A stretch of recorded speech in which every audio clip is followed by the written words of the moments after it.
ये कहानी उस एक रात की है जब मैंने महसूस किया कि डर केवल एक भावना नहीं है, बल्कि कभी-कभी वह हमें घेर कर खा भी सकता है। उस दिन मैं दिल्ली से लखनऊ जा रहा था। रात का सफ़र था और ट्रेन देर से चल रही थी। स्टेशन पर भीड़ कम थी और ठंड के मौसम ने माहौल को और रहस्यमय बना दिया था। मेरी ट्रेन के आखिरी डिब्बे में कुछ ज़्यादा लोग नहीं थे। सीटें खाली पड़ी थीं और डिब्बे के अंदर हल्की सी सफ़ेदी छाई हुई थी। हल्की रोशनी और धीमे-धीमे हिलते हुए पर्दे एक अजीब सा एहसास दे रहे थे। मैंने अपनी सीट पर बैठते ही खिड़की के बाहर देखा। रात का सन्नाटा और दूर तक फैले अंधेरे ने मुझे बेचैन कर दिया। ट्रेन धीरे-धीरे चलने लगी और उसके पहिए रेल की पटरियों पर एक अजीब सी ध्वनि उत्पन्न कर रहे थे। Click-clack, click-clack. मुझे हमेशा से ट्रेन के सफ़र का शौक था, लेकिन उस रात कुछ अलग था। हवा में कुछ ऐसा था जो मुझे घबराहट दे रहा था, जैसे कोई मुझे देख रहा हो। मैंने डिब्बे का जायजा लिया। मेरे अलावा वहां 4-5 और यात्री थे, सब अपने में खोए हुए। एक बूढ़ा आदमी सामने बैठा अखबार पढ़ रहा था। एक महिला अपनी बच्ची को सुलाने की कोशिश कर रही थी और कोने में एक युवा लड़का अपनी सीट पर सो रहा था। एक औरत थोड़ी दूर बैठी खिड़की से बाहर देख रही थी। उसके चेहरे पर एक अजीब सी उदासी थी। कुछ देर बाद ट्रेन अचानक धीमी हो गई और एक सुनसान स्टेशन पर रुकी। मैंने सोचा शायद कोई तकनीकी खराबी हुई होगी, क्योंकि वहां कोई यात्री उतरने या चढ़ने नहीं आया। स्टेशन पूरी तरह खाली था। अचानक ट्रेन के दरवाजे पर किसी की हल्की सी दस्तक हुई। मेरे शरीर में एक सिहरन दौड़ गई। मैंने अपने आप को शांत किया और सोचा कि शायद कोई देर से आ रहा यात्री होगा। लेकिन जब मैंने दरवाजे की तरफ देखा तो वहां कोई नहीं था। मैंने अपनी नजरें फिर से खिड़की की ओर घुमा ली, लेकिन मेरा दिल धड़कता रहा। अचानक मेरी सीट के सामने एक आदमी आकर बैठ गया। मैंने उसे पहले वहां नहीं देखा था, जबकि डिब्बे में कुछ ही लोग थे और मैं लगभग सभी पर ध्यान दे चुका था। वो आदमी पूरी तरह सफेद कपड़ों में था। उसका चेहरा धुंधला था और उसकी वो आंखें खाली थीं, जैसे वहां कुछ था ही नहीं। आप यहाँ कब आए? मैंने हिम्मत जुटाकर पूछा। उसने कोई जवाब नहीं दिया, बस अपनी घूरती आंखों से मुझे देखता रहा। मुझे लगा जैसे मैं उसकी आंखों में कहीं खो जाऊंगा, जैसे वहां कोई गहरी खाई हो जो मुझे अपनी ओर खींच रही हो।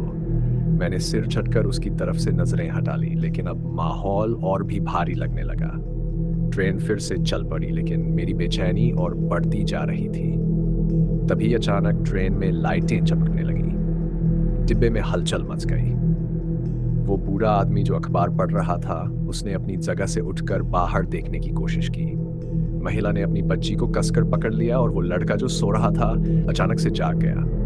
लेकिन सबसे अजीब बात यह थी कि वो सफेद कपड़े वाला आदमी अब वहां नहीं था। मुझे लगा कि मैंने कुछ गलत देखा होगा, लेकिन मेरा दिल मानने को तैयार नहीं था। तभी ट्रेन की रफ्तार अचानक से बढ़ने लगी और डिब्बे में अजीब सी आवाजें आने लगी, जैसे कोई बहुत दूर से कुछ फुसफुसा रहा हो या कोई आवाजें धीरे धीरे करीब आ रही हो। मुझे अपनी कुर्सी पर बैठना मुश्किल लगने लगा। मेरे सामने बैठा बूढ़ा आदमी घबराने लगा। उसकी आंखों में डर साफ झलक रहा था। तभी एक तेज झटका लगा और ट्रेन रुक गई।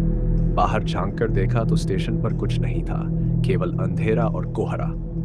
एकदम सन्नाटा था, जैसे समय ने खुद को रोक लिया हो। डिब्बे के अंदर अब केवल मेरी और बाकी यात्रियों की सांसों की आवाजें थीं। किसी ने कुछ नहीं कहा, पर हम सबके चेहरों पर सवाल साफ थे। ये क्या हो रहा है? फिर वही दस्तक। इस बार वो और भी जोर से थी। मेरी धड़कनें तेज हो गईं। मेरे सामने बैठा बूढ़ा कांपने लगा और महिला अपनी बच्ची को उठाकर अपने से चिपका ली।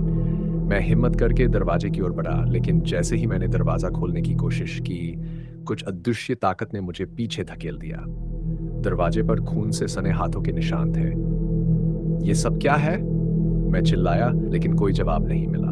तभी मैंने देखा कि कोने में बैठे लड़के का चेहरा अब वैसा नहीं था जैसा पहले था। उसकी आंखें पूरी तरह काली हो चुकी थी और उसके चेहरे पर एक अजीब सी मुस्कान थी। तुम इस ट्रेन से बचकर नहीं जा सकते, उसने धीरे से कहा। उसकी आवाज मानो मेरी आत्मा में घुस गई हो। मैंने एक कदम पीछे हटाया, लेकिन तभी लाइट्स एक बार फिर से झपकने लगी। अब पूरा डिब्बा किसी और ही दुनिया का हिस्सा लग रहा था। दीवारों से खून रिसने लगा। सीटों पर बैठे लोग धीरे धीरे गायब हो रहे थे और मैं वहां अकेला खड़ा था।